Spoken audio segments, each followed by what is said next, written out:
Hello बच्चों, प्रश्नावली 4.3 का छठा सवाल देखिए। एक आयताकार खेत का विकर्ण उसकी छोटी भुजा से 60 मीटर अधिक लंबा है। यदि बड़ी भुजा छोटी भुजा से 30 मीटर अधिक हो तो खेत की भुजाएं ज्ञात कीजिए। तो इसमें हमें एक खेत दिया हुआ है आयताकार, तो हमने ये आकृति बनाई है। ये एक आयत है और उसकी छोटी भुजा, जो खेत का विकर्ण है, उसकी छोटी भुजा से 60 मीटर अधिक लंबा है।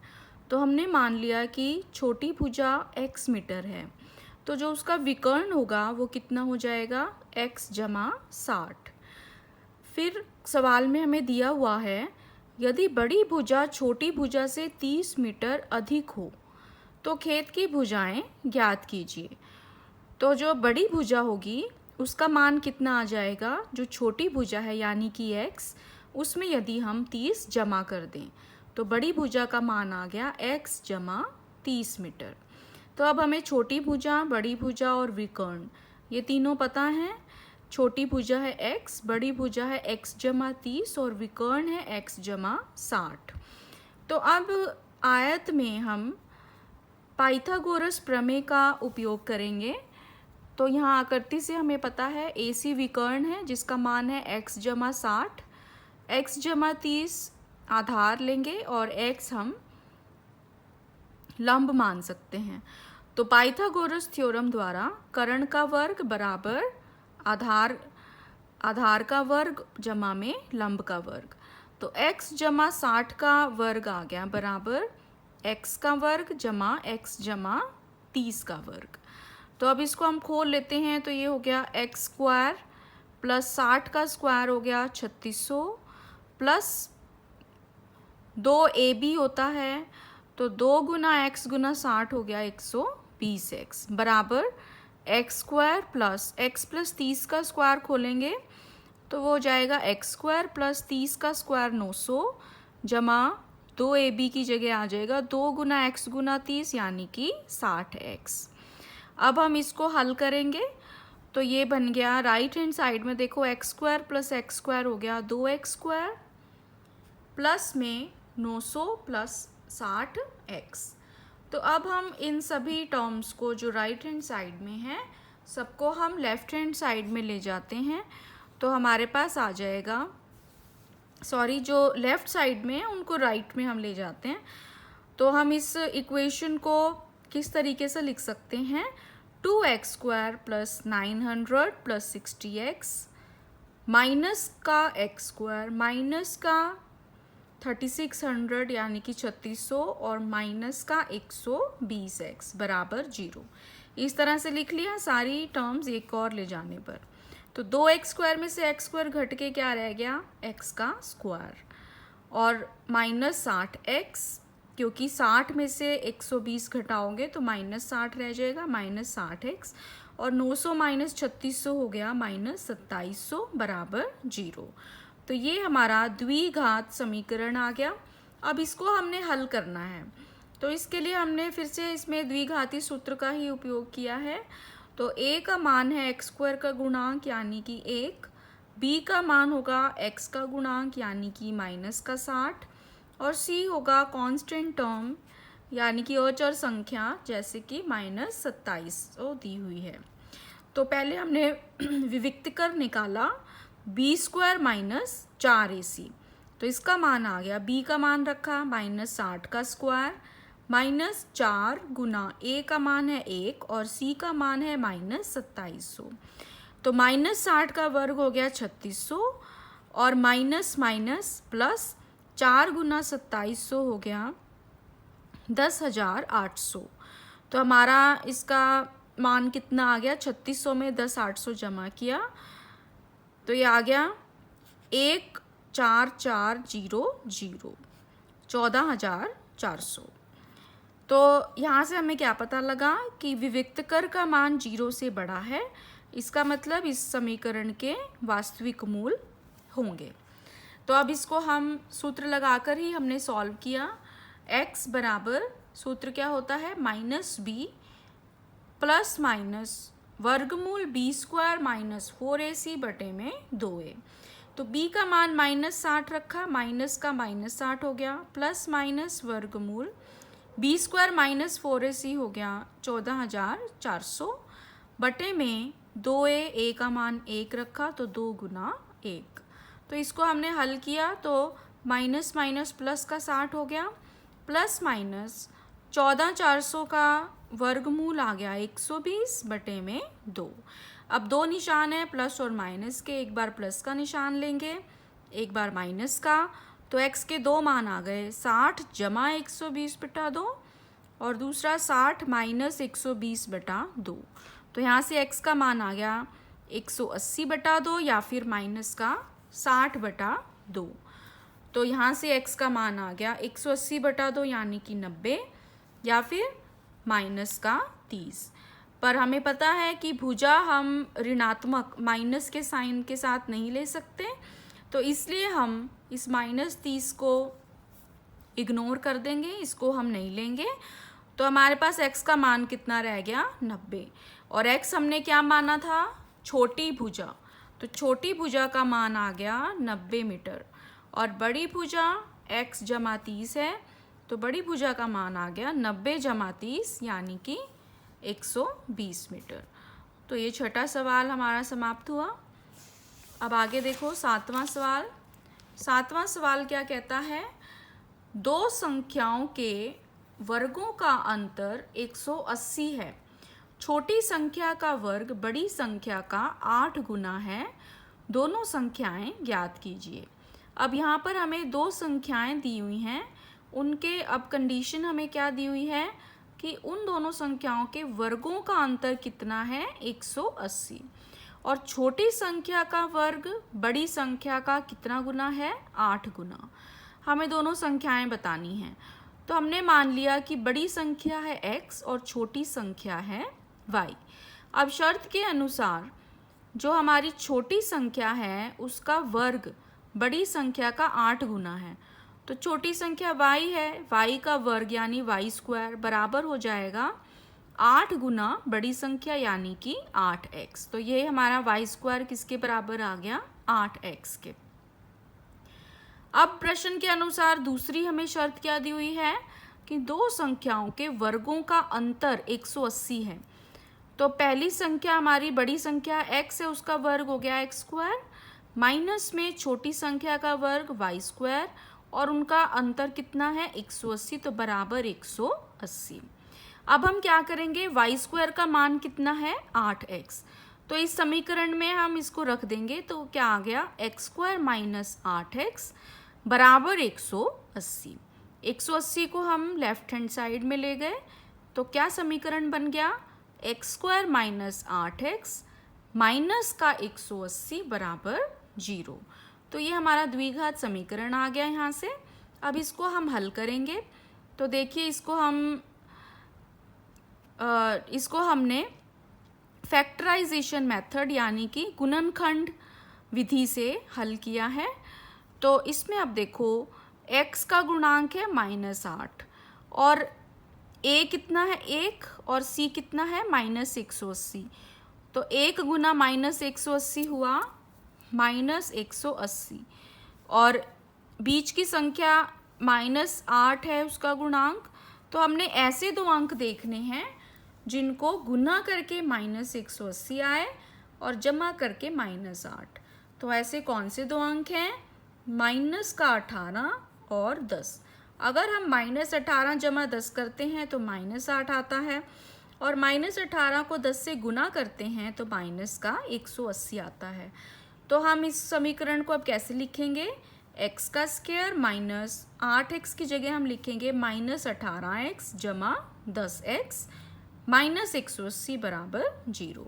अब इन दोनों में से पहले दो जो टर्म्स हैं उनमें से x कॉमन है, अंदर रह गया x -18 जमा में दूसरे दोनों में से 10 बाहर आ गया, फिर से अंदर रह गया x -18 बराबर 0।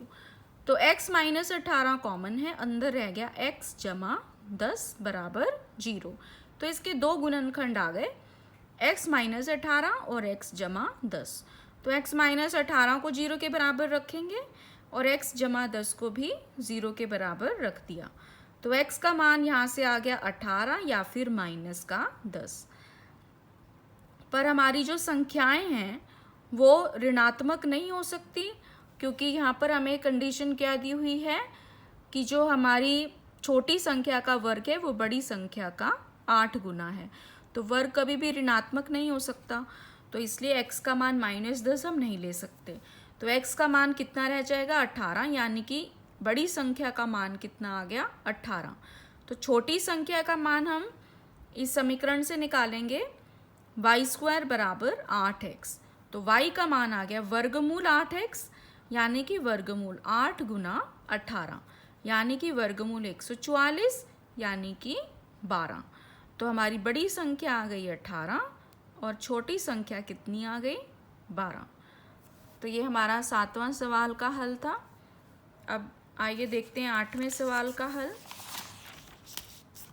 8वां सवाल क्या कहता है, एक रेलगाड़ी एक समान चाल से 360 किलोमीटर की दूरी तय करती है। यदि यह चाल 5 किलोमीटर प्रति घंटा अधिक होती तो वह उसी यात्रा में 1 घंटा कम समय लेती। रेलगाड़ी की चाल ज्ञात कीजिए। अब देखिए, इसमें एक रेलगाड़ी है और वो कितनी दूरी तय कर रही है 360 किलोमीटर। अब हमें क्या कंडीशन दी हुई है कि निकालनी तो हमने रेलगाड़ी की चाल है, और हमें क्या शर्त दी हुई है कि अगर उसकी चाल 5 किलोमीटर प्रति घंटा अधिक होती तो वह 1 घंटा कम समय लेती उसी दूरी को तय करने में। तो अब देखिए इसको कैसे हल करेंगे। हमने मान लिया कि रेलगाड़ी की चाल है x किलोमीटर प्रति घंटा। अब हमें दूरी दी हुई है 360 किलोमीटर। तो समय का सूत्र क्या होता है, दूरी बटा चाल। तो दूरी है 360 और चाल कितनी है x। तो यहाँ से समय का मान कितना आ गया 360 बटा x घंटे। अब शर्त के अनुसार यदि चाल 5 किलोमीटर प्रति घंटा अधिक है, यानी कि चाल का मान हो गया x जमा 5 किलोमीटर प्रति घंटा, तो समय कितना होगा, क्योंकि दूरी तो समान है। तो समय हो गया 360 बटा x जमा 5। अब ये जो समय है वो पहले वाले समय से 1 घंटा कम है, यानी कि जो पहले वाला समय था यानी कि 360 बटा x, उसमें से यदि हम दूसरे वाला समय यानी कि 360 बटा x जमा 5 घटाएं तो हमारे पास क्या आएगा 1, क्योंकि हमें पता है कि यदि चाल बढ़ जाती है तो समय क्या हो जाता है, कम हो जाता है। तो यहाँ से हमारे पास क्या समीकरण आ गया, 360 बटा x माइनस 360 बटा x प्लस 5 बराबर 1। अब इस समीकरण को हम हल करेंगे। तो इसके लिए हमने पहले हर में एलसीएम ले लिया, x गुना x प्लस 5। तो ऊपर आ गया 360 गुना x प्लस 5 माइनस 360 x और पूरा बराबर में 1। अब 360 की गुना करी x प्लस 5 से, तो वो आ गया 360x प्लस 1800 और माइनस 360x और बटे में x की गुना करी x प्लस 5 से, तो हो गया x² जमा 5x बराबर में है 1। तो 360x से 360x कट जाएगा, तो हमारे पास रह गया 1800 बटा x² जमा 5x बराबर 1। अब ये x² जमा 5x को हम राइट हैंड साइड में ले जाएंगे, 1 से गुना हो जाएगी। तो हमारे पास क्या समीकरण आ जाएगा, 1800 बराबर x² जमा 5x। तो इस 1800 को भी हम दूसरी तरफ ले जाते हैं, तो हमारे पास फाइनली क्या समीकरण बच गया, x² जमा 5x माइनस 1800 बराबर 0। तो अब इस समीकरण को हम हल करेंगे। इसको हमने फिर से गुणनखंड विधि से हल किया। यहाँ पर देखिए x का गुणांक कितना है 5, और जो अचर संख्या हमें दी हुई है वो कितनी है माइनस 1800। x² का गुणांक है 1, तो वो आ गया माइनस 1800। तो हमने ऐसे दो अंक देखने हैं जिनको गुना करके आए माइनस 1800 और जमा करके आए 5। तो ऐसे दो अंक हैं 45 और माइनस 40। अगर हम 45 में से 40 घटा दें तो 5 रह जाता है, और 45 को माइनस 40 से गुना करोगे तो माइनस 1800 आएगा। तो 5x को हम कैसे लिखेंगे, तो ये समीकरण बनेगा x² जमा 45x माइनस 40x माइनस 1800 बराबर 0। तो पहले दो पदों में से x कॉमन ले लिया तो अंदर रह गया x जमा 45। बाकी के दो टर्म्स में से माइनस का 40 कॉमन आ गया तो अंदर फिर से रह गया x जमा 45 बराबर में 0। तो इन दोनों में से x जमा 45 का जो गुणनखंड है वो कॉमन आ गया, अंदर रह गया x माइनस 40 बराबर 0। तो पहले और दूसरे गुणनखंड को हमने 0 के बराबर रखा। पहले से x का मान आ गया माइनस 45, दूसरे से 40। अब जो हमारी चाल है वो ऋणात्मक नहीं हो सकती, तो इसलिए हम x का मान क्या रखेंगे 40। x क्या था, रेलगाड़ी की चाल, तो यानी कि रेलगाड़ी की चाल कितनी आ गई 40 किलोमीटर प्रति घंटा। तो ये 8वां सवाल था। अब आगे देखिए 9वां सवाल देखिए। 9वां सवाल क्या कहता है, दो पानी के नल एक साथ एक हौज को 9 3/8 घंटों में भर सकते हैं। बड़े व्यास वाला नल हौज को भरने में कम व्यास वाले नल से 10 घंटे कम समय लेता है। प्रत्येक द्वारा अलग से हौज को भरने के समय ज्ञात कीजिए। अब देखो इसमें हमें दो पानी के नल दिए हुए हैं और वो यदि हम उन दोनों को एक साथ खोल दें तो वो एक हौज मतलब एक टंकी जैसे कह सकते हैं आप, उसको भरने में कितना समय लेते हैं 9 सही 3/8। अब बड़े व्यास वाला नल अगर हम खाली उसको खोलें तो वो कम व्यास वाले नल से कितना समय लेगा 10 घंटे कम समय।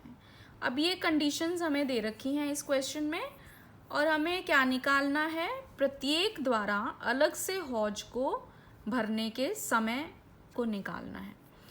तो इसमें हमने मान लिया कि बड़े व्यास वाला नल कितना समय लेता है x घंटे, तो छोटे व्यास वाला नल कितना लेगा, हमें सवाल में दिया हुआ है कि बड़े व्यास वाला नल 10 घंटे कम लेता है, तो दैट मीन्स छोटे व्यास वाला नल कितना घंटा लेगा, बड़े वाले से 10 घंटे ज़्यादा, यानी कि x जमा 10 घंटे। अब हम बड़े व्यास के, अब यहाँ से देखो बड़े व्यास के नल द्वारा 1 घंटे में कितनी हौज भरी जाएगी। यदि पूरी हौज x घंटे में भरी जाती है तो 1 घंटे में कितनी भरी जाएगी 1/x। इसी प्रकार छोटे व्यास के नल द्वारा 1 घंटे में कितनी हौज भरी गई 1/x जमा 10। अब हमें प्रश्न में क्या दिया हुआ है कि दोनों नल अगर एक साथ खोल दें तो कितने समय में भरता है हौज 9 सही 3/8। तो यानी कि 1 घंटे में कितना भरेगा 1/9 सही 3/8। तो प्रश्न के अनुसार क्या आ गया कि बड़े व्यास ने जितनी 1 घंटे में भरी हौज यानी कि 1/x जमा में छोटे व्यास ने जितनी 1 घंटे में भरी यानी कि 1/x जमा 10, वो किसके बराबर आ गया कि 1 घंटे में कितनी हौज भरी यानी कि 1/9 3/8। तो इस समीकरण को अब हम हल करेंगे। तो यहाँ से पहले हम 9 से 3/8 कितना होता है, 8 को 9 से गुना किया 72 जमा 3 यानी कि 75/8। तो 1/75/8 है, 8 ऊपर चला गया तो समीकरण क्या रह गया 1/x जमा 1/x जमा 10 बराबर 8/75। अब इस समीकरण को हम हल करते हैं। हर में आ गया x गुना x जमा 10 और हमारा अंश क्या आ जाएगा, पहले में x से भाग करा इसको तो x जमा 10 रह गया गुना 1 x जमा 10, जमा में x जमा 10 से भाग किया तो x रह गया x गुना 1 x बराबर 8/75। तो x जमा x हो गया 2x जमा 10, इसको अब क्रॉस मल्टीप्लाई करेंगे 75 ऊपर चले जाएगा बराबर में 8 और ये टर्म भी ऊपर चली जाएगी तो रह गया 8x गुना x जमा 10। तो 75 गुना 2x हो गया 150x जमा 75 गुना 10 हो गया 750 बराबर 8x को x से गुना करोगे 8x का स्क्वायर जमा 8x को 10 से गुना करा 80x। अब सारी टर्म्स को एक तरफ ले जाते हैं तो समीकरण बन गया 8x² जमा 80x माइनस 150x माइनस 750 बराबर 0। अब 80 में से 150 गया तो माइनस का 70, तो ये रह गया 8x² माइनस 70x माइनस 750 बराबर 0। तो इस समीकरण को अब हम अगर 4 से दोनों ओर भाग कर दें तो हमारे पास क्या आ जाएगा, 4 से नहीं 2 से भाग कर दें तो ये आ जाएगा 4x² माइनस 35x माइनस 375 बराबर 0। तो इस समीकरण को अब हमने हल करना है। तो इस समीकरण को हल करने के लिए यहाँ पर फिर से हमने गुणनखंड विधि का उपयोग किया है। गुणनखंड विधि क्या कहती है, अब देखो यहाँ पर x² का गुणांक है 4 और अचर संख्या है माइनस का 375। तो 4 गुना हमने क्या करना है माइनस 375, तो वो हमारा कितना आता है, वो हमारा आता है 1500, माइनस का 1500। और जो बीच की संख्या है वो है माइनस 35x, x का गुणांक है माइनस का 35। तो हमने अब ऐसे दो अंक देखने हैं जिनको गुना करके तो आए माइनस 1500 और जमा करके आए माइनस का 35। तो ऐसे कौन से दो अंक हैं, ऐसे हैं 60 माइनस 60 और दूसरा 25। तो हम इस समीकरण को किस तरह से लिखेंगे, 4x² माइनस 60x जमा 25x माइनस 375 बराबर 0। अब पहले दो पदों में से क्या कॉमन है, 4x, अंदर रह गया x माइनस 15। बाकी के दोनों में से 25 कॉमन है, अंदर फिर से रह गया x माइनस 15। अब x माइनस 15 कॉमन आ गया तो दूसरा गुणनखंड क्या आ गया, 4x जमा 25 बराबर 0। अब दोनों गुणनखंड ये जो हैं इन दोनों को 0 के बराबर रखा तो x माइनस 15 बराबर 0 और दूसरे से आ गया 4x जमा 25 बराबर 0। तो पहले समीकरण से x का मान कितना आ गया 15 और दूसरे से माइनस 25/4। परंतु समय हमें पता है ऋणात्मक नहीं होता, तो इसलिए हम माइनस 25/4 नहीं लेंगे। तो x का मान कितना रह गया 15। तो x हमने क्या माना था, बड़े व्यास वाले नल द्वारा लिया गया समय। तो बड़े व्यास के नल द्वारा लिया गया समय कितना आ गया 15 घंटे और छोटे व्यास वाले नल द्वारा लिया गया समय 15 जमा 10 यानी कि 25 घंटे। तो इसी के साथ ये सवाल हमारा समाप्त होता है। अगर आपको ये वीडियो पसंद आए तो लाइक बटन क्लिक करें और सब्सक्राइब करें इस चैनल को और वीडियोस के लिए। धन्यवाद।